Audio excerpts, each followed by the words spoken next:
Okay, so picture this. You're all ready for Christmas, Mm. you know, flights booked, presents wrapped, and then bam, you see it on the news, the government might shut down. Yeah, talk about a holiday surprise. Nobody wants that, right? Definitely not the kind of gift you're looking for. Not at all. And it's really happening. We're recording this on December 20th, 2024.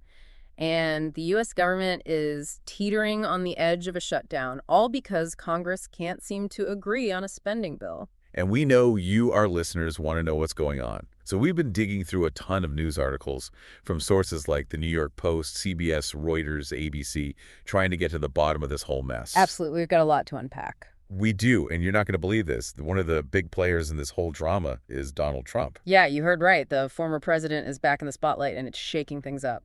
Okay, so before we get into the Trump of it all, can we just back up for a second, explain what a government shutdown even means? Right, because it sounds kind of scary. Yeah, does everything just stop? Well, in a nutshell, the government needs a budget to operate right, and that budget has to be approved by Congress. If they can't agree on a budget, the government runs out of money to do pretty much anything. So no more paying people who work for the government. That's a big part of it. Hundreds of thousands of federal employees could be furloughed, which means they're sent home without pay.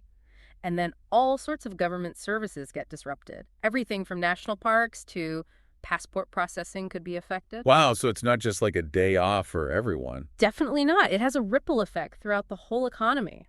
Think about it. Businesses that rely on government contracts could be put on hold. Travel could be disrupted because TSA agents are furloughed. The list goes on. So how did we even get to this point? Well, the government's fiscal year starts on October 1st. And ideally by then, Congress should pass a budget for the entire year.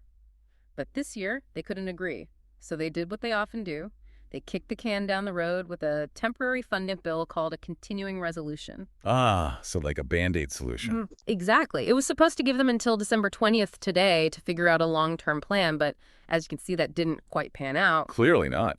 So they were trying to pass this big omnibus bill. What was in that thing anyway, and why did it fail? So this omnibus bill was massive, over 1,500 pages long, and it was basically supposed to fund the government through March 2025. It included all kinds of things: disaster relief money for Ukraine, military spending, even stuff about regulating artificial intelligence. It was a huge mixed bag. It's complicated. Oh, it was, and that was part of the problem. Yeah. It became a political football with Democrats and Republicans fighting over pretty much everything. Some Republicans didn't like how much money it would spend. Others were unhappy with specific provisions like the aid to Ukraine or the AI regulations. It was just too much for them to agree on. So that's where Trump comes in with his own proposal, right? Yeah. Trying to save the day, or maybe just stir the pot. Maybe a bit of both. His proposal was for a shorter-term funding bill, just 3 months' worth. It also included a suspension of the debt limit for 2 years, which would basically prevent the U.S. from defaulting on its debts. And it had a big chunk of money for disaster relief. Sounds like he was trying to find some middle ground. Yeah, you could see it that way, but it didn't really work out as planned. What happened? Well, both Democrats and Republicans pushed back against it. A lot of Democrats felt like it didn't address their key priorities, and some Republicans were just wary of anything that looked like a compromise with the Democrats. It also didn't help that Trump kind of threw this proposal out there at the last minute, which made a lot of people suspicious. So even Trump couldn't get everyone on board. Nope. It seems like even his influence has its limits. So let's get back to the shutdown. Huh? What are the real-world consequences if they don't reach a deal? Well, as I mentioned before, hundreds of thousands of federal employees would be furloughed, and that means no paycheck right before Christmas. It would be a huge financial strain on a lot of families. And then there are the disruptions to government services.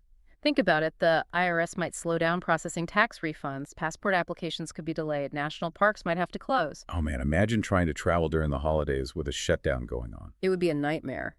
TSA lines would be longer, flights could be delayed or even canceled because of staffing shortages at airports. It would definitely put a damper on holiday travel plans. So what's the latest? Is there any hope that they'll avoid this shutdown? As of right now, it's a nail-biter.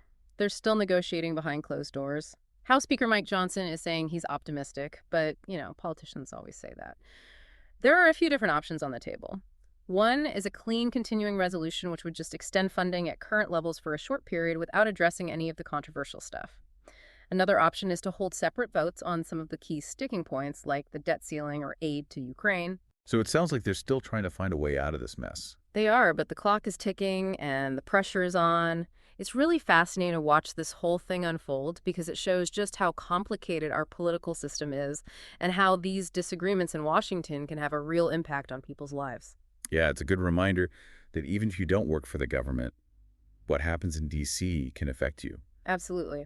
And it makes you wonder what this all means for our democracy. Are these constant government shutdown threats becoming the new normal? Is this just how we're going to govern from now on? It's a question worth thinking about. Definitely something to ponder as we head into the new year and a new election cycle. Maybe this whole situation will make people more engaged in the political process. Who knows? I hope so, because ultimately it's up to all of us to hold our elected officials accountable and make sure they're working in our best interests. Well said. And on that note, we'll leave you with that thought to chew on this holiday season. Maybe bring it up at your family dinner. See what everyone thinks. Just make sure you have a backup topic, just in case things get too heated. Good advice. Happy holidays, everyone. Happy holidays! Today is your lucky day. Today is the day that our $3 website works for you, paying you directly to your PayPal daily.